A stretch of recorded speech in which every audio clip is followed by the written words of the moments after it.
Well, hi guys, welcome to the TikTok show. Today we're at Turlock RC Funfly 2017, and our special guest is Robert Gorham.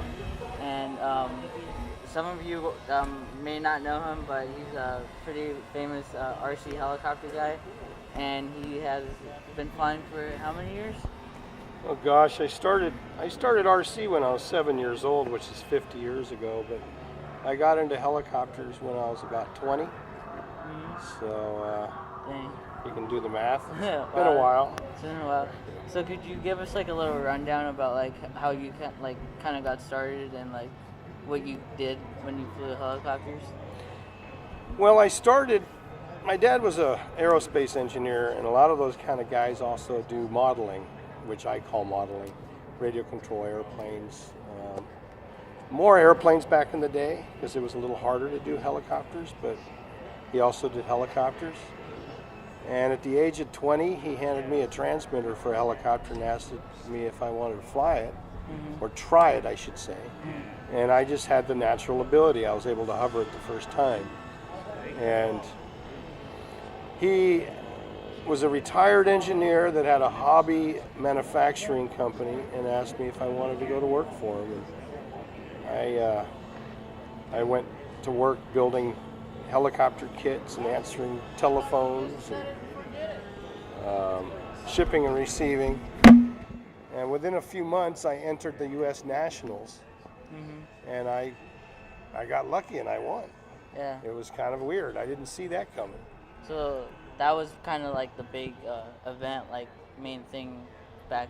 Back in the day, that was the biggest contest for RC helicopters in the United States. Really?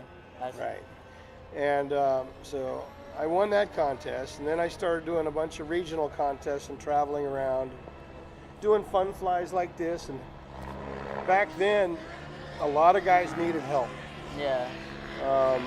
Helicopters weren't as easy to fly, they weren't as easy to build and set up. So I would travel around and help guys.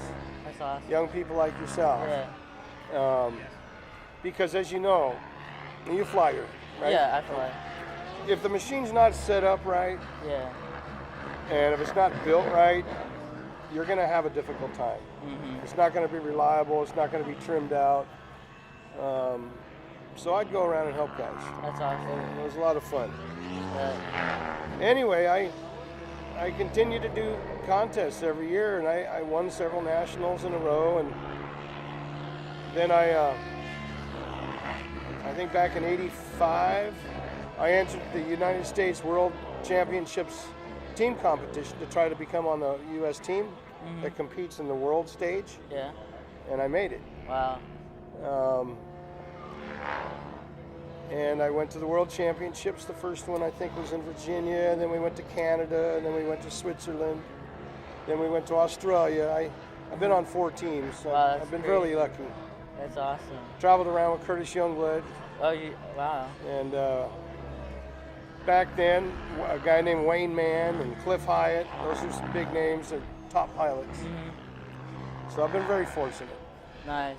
So what was your main helicopter like when you were flying in the competitions? In the competition, it was the GMP, Gorham Model Products, model called the Competitor. It was designed just for contest flying. All right. So like, so people may think like competition flying has like it has changed like over time with like maneuvers and all that. So what were like some maneuvers like back in the day? Back in the day, everything was designed. You'd have half your maneuvers being hovering maneuvers, and what I mean by that is you would have orange cones placed at specific locations, all measured out, and you would have to hover over those points at the same altitude and then hesitate at each corner for a specific amount of time.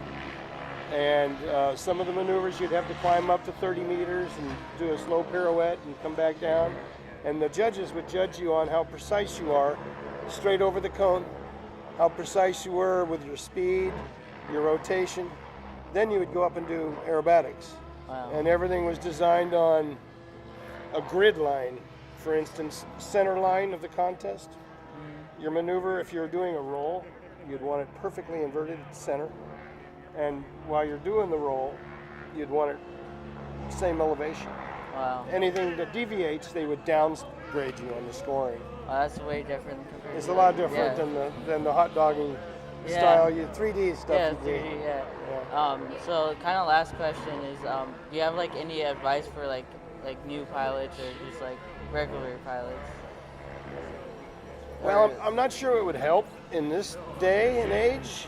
Or like any advice like of My advice is to learn slow. Get the hovering stuff down first. Get the building, the precise building and the setup stuff down first. And work all your angles.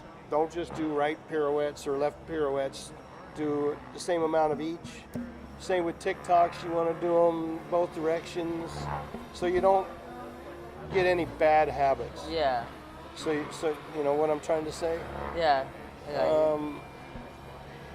And that's about all I can tell you. I mean, you guys are way advanced compared to what I was in my day. Yeah.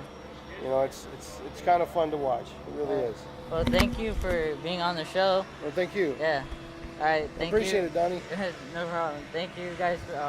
Hope you enjoy. Thank you.